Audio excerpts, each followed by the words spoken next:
Chelsea cruised to their 7th consecutive victory over the Eagles after netting 4 times at Selhurst Park.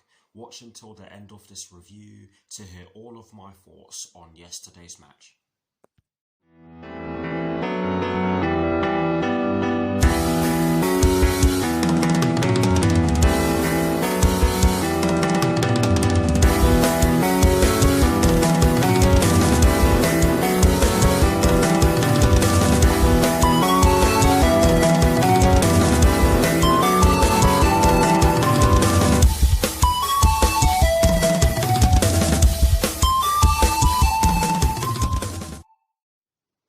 Hello people, welcome to my channel, welcome to another video. This is my review of the match that took place yesterday evening at Selhurst Park in the Premier League between Crystal Palace and Chelsea, which Chelsea ended up winning by 4-1. So what I'm going to do for you guys in terms of this review is that firstly, I'll be giving you guys the lineup that Thomas Tuchel fielded at the start of yesterday's match against Crystal Palace. I'll then be giving you guys my thoughts on the match itself. And as always, I'll be giving you guys the positives and the negatives that I took from the match. And lastly, I'll be giving you guys my thoughts on Chelsea's upcoming UEFA Champions League quarter-final second leg, which will be taking place next Tuesday at the Ramon Sanchez Pizjuan Stadium with kickoff at 8 PM UK time. So without further ado, let's get straight into this review. So kicking things off with the lineup that Thomas Tuchel fielded at the start of yesterday's match, and as always, starting off with the formation he chose. Yes, it was a 3-4-3/3-4-2-1, and I'm not even surprised by that anymore. It is the formation that we have been playing well in under Thomas Tuchel so far. So yes, that's why I'm not surprised. But yes, that was the formation that Thomas Tuchel chose at the start of yesterday's match against Crystal Palace. And in terms of the personnel he chose, he went with Edouard Mendy in goal. He went with a back three of Cesar Azpilicueta, Kurt Zouma and Antonio Rudiger. He went with a midfield four, including the wingbacks from right to left of Callum Hudson-Odoi, Jorginho, Mateo Kovacic and Ben Chilwell. And he went with a front three from right to left of Mason Mount, Kai Havertz and Christian Pulisic. And at the start of my reaction video, I did actually say that it was a bit of a strange lineup, but I do understand why Thomas Tuchel went with the front three that he went with, and it actually worked. So of course I'm happy. But yes, that is the lineup that Thomas Tuchel fielded at the start of yesterday's match against Crystal Palace. Now for my thoughts on the match itself, and as always, starting off with the first half. Wow, what can I say?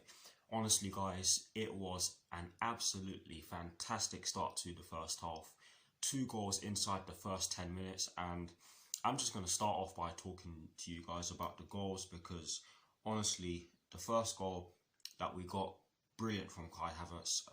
He got the ball off of Eberici Eze, if that's how you pronounce his name, or if that's his name, in the right wing position, and he gave it to, I think it was Callum Hudson-Odoi, but he gave the ball off to one of our players who was in an advanced position at the time.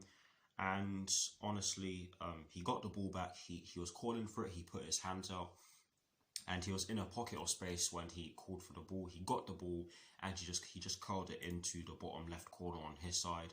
And you can definitely argue that Vicente Guaita should have done better, but I'm not going to take anything away from Kai Havertz, because it was an excellent finish, excellent movement from him as well, and excellent skill shown by him as well. But yes, great goal. And shortly after that, he was involved in another goal, and this was absolutely exquisite from the players involved. Ben Chilwell, Mateo Kovacic, Kai Havertz and Christian Pulisic were involved in this move, if I'm not mistaken. But Mateo Kovacic gets the ball in the centre of the pitch. He sees Kai Havertz in space in the left wing position. He then sees Christian Pulisic in a pocket of space and gives the ball to him. And Christian Pulisic is in a pocket of space inside the box. He gets the ball, gets closer to the goal with the ball, and he fires it into the top left corner with his weaker left foot. And he did the exact same thing when we played Crystal Palace last season at Selhurst Park, and he loves playing Crystal Palace. He just loves playing Crystal Palace. But yes, that was an absolutely sublime finish from Christian Pulisic, and honestly, guys, we deserved it because we were by far the better team in the early stages of the first half. And overall, before I summarise, I'm just going to say that we had ample chances to score more than we did in the first half. But the third goal, again, brilliant stuff from us. Ben Chilwell wins a free kick in the left wing position off of CRYCHE. Definite free kick. He took Ben Chilwell out, and Mason Mount takes the free kick. He puts the ball into the box with his dominant right foot, and Kurt Zouma jumps over everyone. He jumps above everyone, shall I say, to correct myself, and he gets his head onto it, and he powers the ball past Vicente Guaita, who had absolutely no chance of saving that. It was a glorious header. It was a bullet header from Kurt Zouma, and he's very good at that, and that gave us a 3-0 lead. And after that, I'm going to be honest, we could have scored more, but overall, it was a dominant performance from us in the first half, and like I've just said, we could have gone into half-time with more goals because, if I'm being honest, Crystal Palace were not at it whatsoever in that first half. It looked as though we were playing against cones in that first half because we were really dominant and Crystal Palace were absent. But yes, now for my thoughts on the second half. If I'm being honest, Crystal Palace did give us more of a test in the early stages of the second half. Yes, we did have a few good chances in the early stages of the second half, namely that Kai Havertz chance. I can't remember who put it through, but we did have some good chances in the early stages of the second half through Kai Havertz. But Crystal Palace did give us more of a test, and they actually got the goal in which they deserved for putting us under a bit more pressure.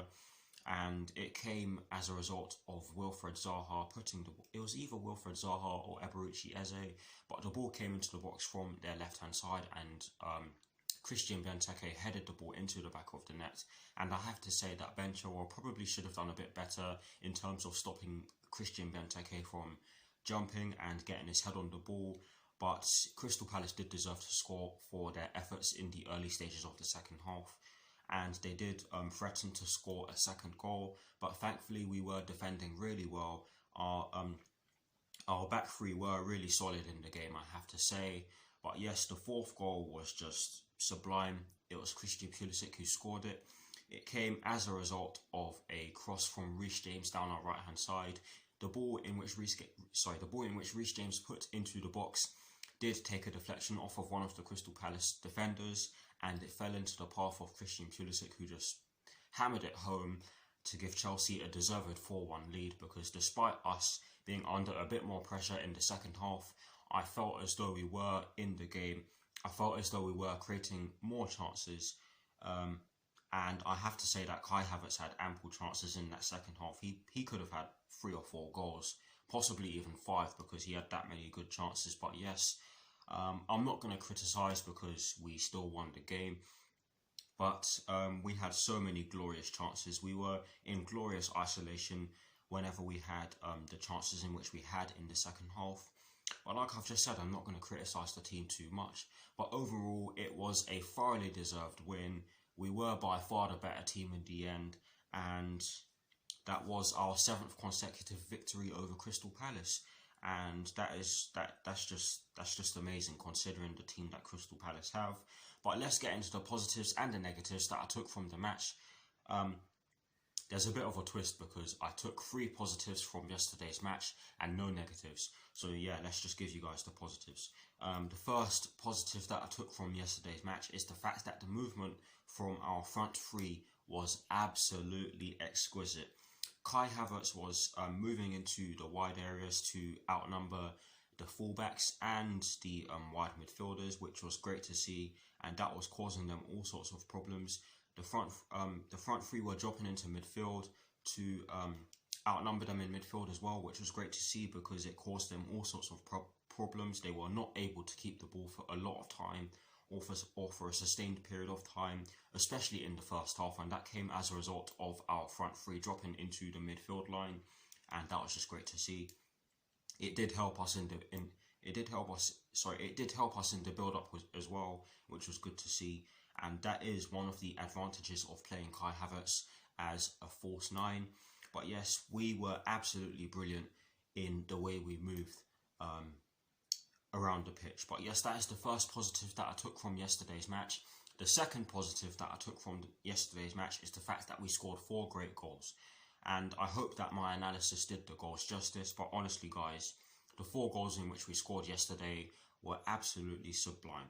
And that's all I'm going to say on that one, because you guys probably have seen the goals already. But moving on to the third and final positives that I took from yesterday's match, it's the fact that we were solid defensively. Yes, we conceded the goal, but that's always going to happen, and I did not list that as a negative for that reason, because it's just football. That's going to happen at some point, and I still felt as though we were resolute defensively for most of the game, bar that period where we conceded the goal. But yes, those are the 3 positives that I took from yesterday's match, and that is it for my thoughts on yesterday's match. Yes, I've already said that there are no negatives that I took from yesterday's match. But anyways, guys, please do put your thoughts on Chelsea's 4-1 victory over Crystal Palace in the comment section below, and as always, I'll do my very best to respond. Now, to conclude this review, I am going to give you guys my thoughts on Chelsea's upcoming UEFA Champions League quarter-final second leg, which will be taking place next Tuesday at the Ramon Sanchez Pizjuan Stadium, with kickoff at 8 PM UK time. Honestly, guys, we needed to win yesterday, and we won in style. We really did win in style, and that will give us a lot of confidence going into the second leg, because I have to say that this second leg will be a lot harder than the first leg, in my opinion, because Porto are chasing the tie. However, having said that, the fact that we won yesterday gives me a lot of confidence going into the second leg, because the display we put on yesterday was absolutely brilliant. We were brilliant from pretty much the start to the finish. And I just hope that we're able to replicate our performance from yesterday against Porto on Tuesday. But we'll just have to see. That is it for my thoughts on Chelsea's upcoming UEFA Champions League quarter-final second leg, and that is it for this review. I hope you all enjoyed it. Please do like, comment and subscribe to my channel if you're new, and I'll see you all very soon for some more videos. Come on, you Blues, and